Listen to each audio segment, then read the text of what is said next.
भोलेनाथ की कृपा। शिवलिंग टूटा पर आकाश से गूंजी आवाज, माधव जल दो। गंगापुर गांव के सुदूर छोर पर एक टूटी फूटी झोपड़ी में रहते थे माधव और उनकी पत्नी गौरा। जीवन की सांझ में भी गरीबी और भूख ने कभी साथ नहीं छोड़ा, मगर इस बूढ़े दंपत्ति के पास जो सबसे अमूल्य निधि थी वो था श्रद्धा, भक्ति और अडिंग विश्वास शिव शंकर में। हर सुबह माधव 3 किलोमीटर दूर स्थित एक पुरातन शिव मंदिर जाते। रास्ते में नदी से एक लोटा जल भरते और भोलेनाथ के शिवलिंग पर चढ़ाते हुए यही मंत्र बोलते, ओम नमः शिवाय। भोले तू ही सहारा है। मंदिर जीर्ण शीर्ण था, वहाँ कोई पूजा नहीं करता, मगर माधव ने इसे जीवन का परम ध्येय बना लिया था। चाहे भूखा रह जाए, चाहे बारिश हो या बर्फ, वो एक दिन भी शिव को जल चढ़ाना नहीं छोड़ते। गांव के लोग उन्हें पागल कहते भोलेनाथ गरीब का क्या करेंगे, कुछ काम धंधा करो। लेकिन माधव केवल मुस्कुराते और कहते, जो मेरे पास नहीं है उसका दुख क्या करना, जो मेरे साथ है वो भोलेनाथ है और यही मेरा सबसे बड़ा धन है। गौरा भी पति की भक्ति में साथ देती। दोनों दिन में एक बार खिचड़ी बनाते, बाकी समय जाप और भजन में बिताते। गांव का जमींदार रूपा अत्यंत निर्दयी था। वह चाहता था कि मंदिर की जमीन पर एक गेस्ट हाउस बनाए। उसने माधव को कई बार धमकाया कि वह मंदिर आना छोड़ दे। बूढ़े, अब ये मंदिर तेरा नहीं रहेगा, शहर से लोग आएंगे, धंधा चलेगा, तू अपनी झोपड़ी समेट ले। माधव ने हाथ जोड़कर कहा, बाबूजी, मैं यहाँ पूजा करने आता हूँ, कोई संपत्ति नहीं मांगता, मुझे केवल शिव के दर्शन चाहिए। रूपा ने क्रोधित होकर मंदिर का रास्ता बंद करवा दिया। अब माधव को पहाड़ चढ़कर पीछे से जाना पड़ता। और गौरा ने कहा, अब शरीर साथ नहीं देता, मत जाओ। माधव बोला, अगर मैं जल चढ़ाना छोड़ दूं तो मेरी आत्मा सूख जाएगी। जब तक सांस चलेगी शिव को जल चढ़ाऊंगा। एक दिन रूपा अपने गुंडों को लेकर आया। उसने जोर से चिल्लाया, आज इस मंदिर की ईंटें उखाड़ जाएंगी। देखता हूँ ये बूढ़ा कितना शिव को जल चढ़ाता है। गौरा दौड़ कर आई, बोली, रूपा बाबू, भगवान के घर पर हाथ मत डालो, पाप लगेगा। रूपा ने लात मारी और कहा, मैं भगवान को नहीं मानता और ये शिवलिंग, इसे तोड़कर ही हम दम लूँगा। उसने एक बड़ा हथौड़ा उठाया और शिवलिंग पर मारा। धड़ाम! शिवलिंग का ऊपरी हिस्सा टूट गया। आसपास के पक्षी चिल्ला उठे, बादल गरज उठे और आकाश में अंधेरा छा गया। उस रात जब गांव सो रहा था, एक रहस्यमय बात हुई। पूरा गांव भयानक गड़गड़ाहट से कांप उठा। बिजली नहीं थी, मगर मंदिर के खंडहर से तेज प्रकाश निकल रहा था।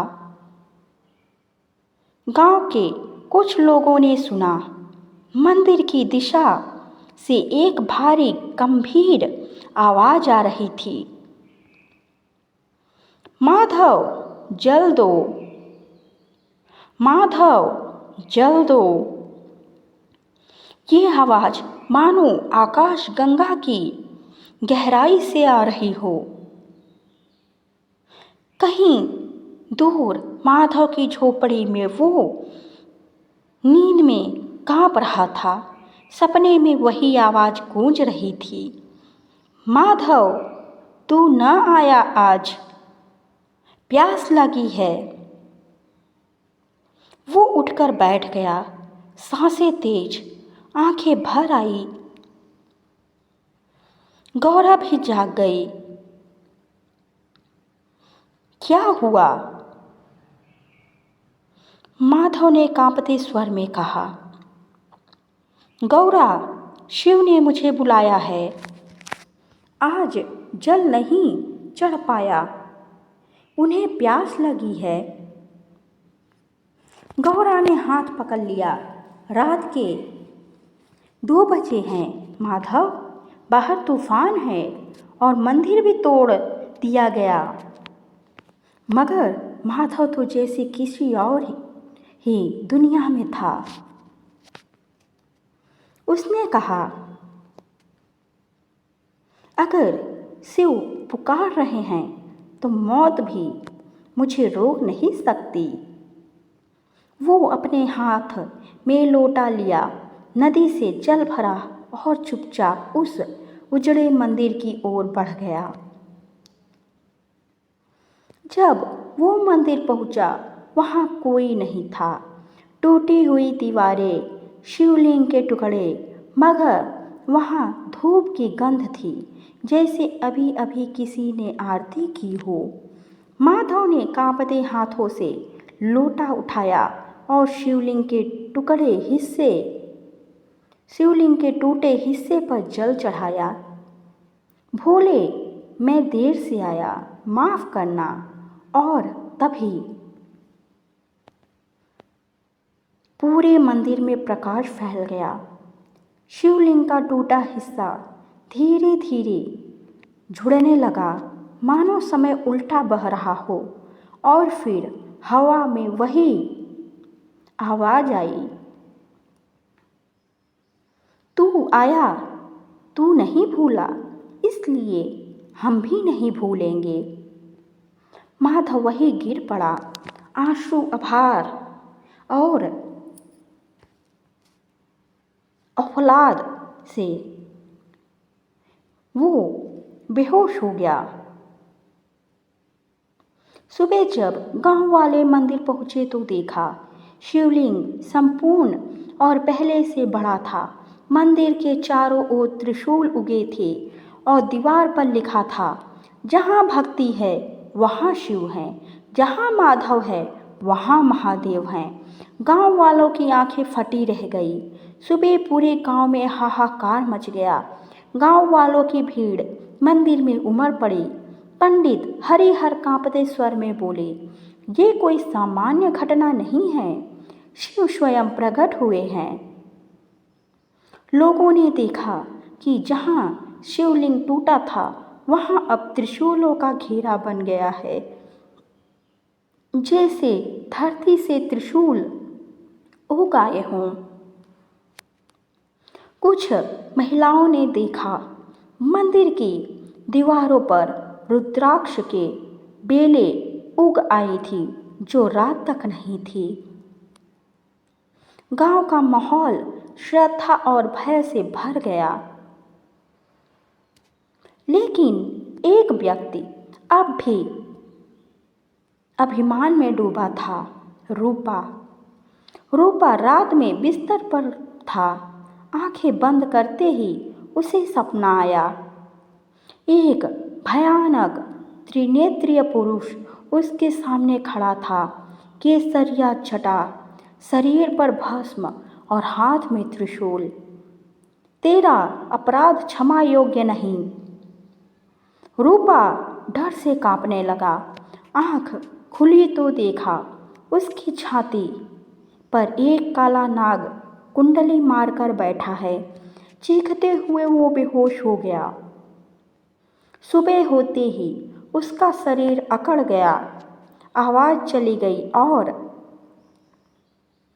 आंखें सफ़ेद हो गई।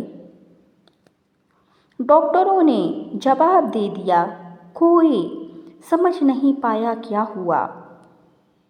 मंदिर हरिहर बोले, पंडित हरिहर बोले, जिसने शिव का अपमान किया उसे शिव ने दंड दिया।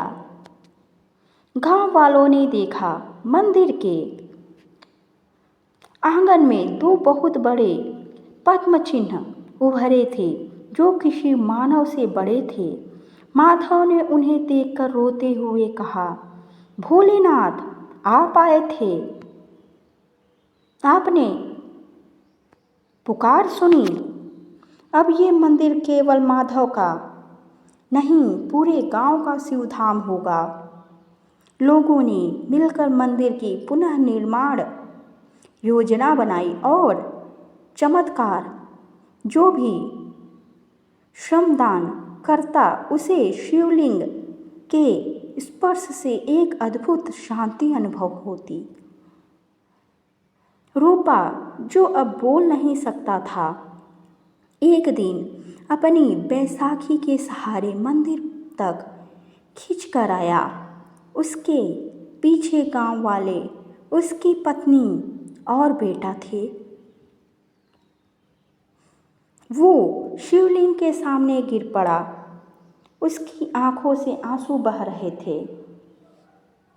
माधव ने देखा और कहा, भोलेनाथ का दरबार किसी को नहीं ठुकराता। गलती की है तो पश्चाताप करो, क्षमा मांगो। रूपा ने दोनों हाथों से शिवलिंग की मिट्टी उठाई और अपनी आंखों पर लगाई। तभी एक तेज प्रकाश हुआ और गांव वालों की आंखों के सामने रूपा की आवाज़ लौट आई। शरीर सामान्य हो गया। वो फूट फूट कर रोने लगा और कहा, मुझे माफ़ कर दो भोलेनाथ, मैंने अंधे अहंकार में आपके घर को तोड़ना चाहा। अब मैं इस मंदिर का सबसे बड़ा सेवक बनूंगा। उस दिन शिवलिंग के चारों ओर बेलपत्रों की वर्षा हुई। गांव के ऊपर आसमान में हल्की रुद्राक्षों की बूंदें बरसने लगी। कोई नहीं समझ सका वो जल था या कुछ और, मगर हर कृषि का हृदय पुलकित हो उठा। गौरा ने माधव से कहा, देखा माधव, तुम्हारी एक बूंद जल ने शिव को बांध लिया और उन्होंने हमें पूरा संसार दे दिया।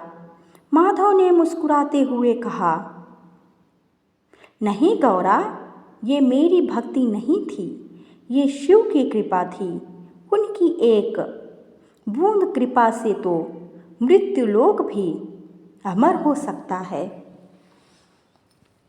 माधव अब गांव का संत बन गया था। वह हर दिन प्रातः 4 बजे उठता, नदी से जल भरता और मंदिर पहुंचता।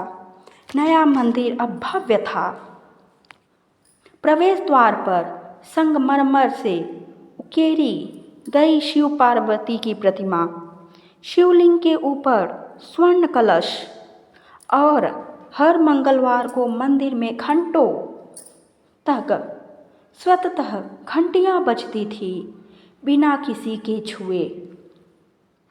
लोग कहते ये मंदिर अब सिद्ध हो चुका है।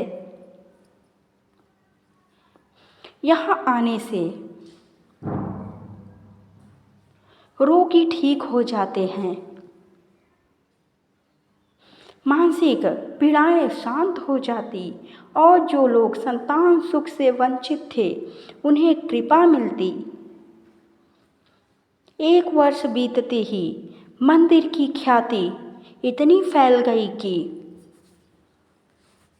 बनारस से साधु आए, हरिद्वार से तांत्रिक आए और विदेशों से भी भक्त आए, जिन्होंने कहा हमने ऐसा ऊर्जा क्षेत्र पहले कभी नहीं देखा। यह स्थान शिव की साक्षात उपस्थिति है। माधव अब 72 वर्ष का हो चुका था। उसका शरीर कमजोर था, मगर आंखें वैसी ही चमकती थी जैसे कोई ज्योति अंदर से जल रही हो।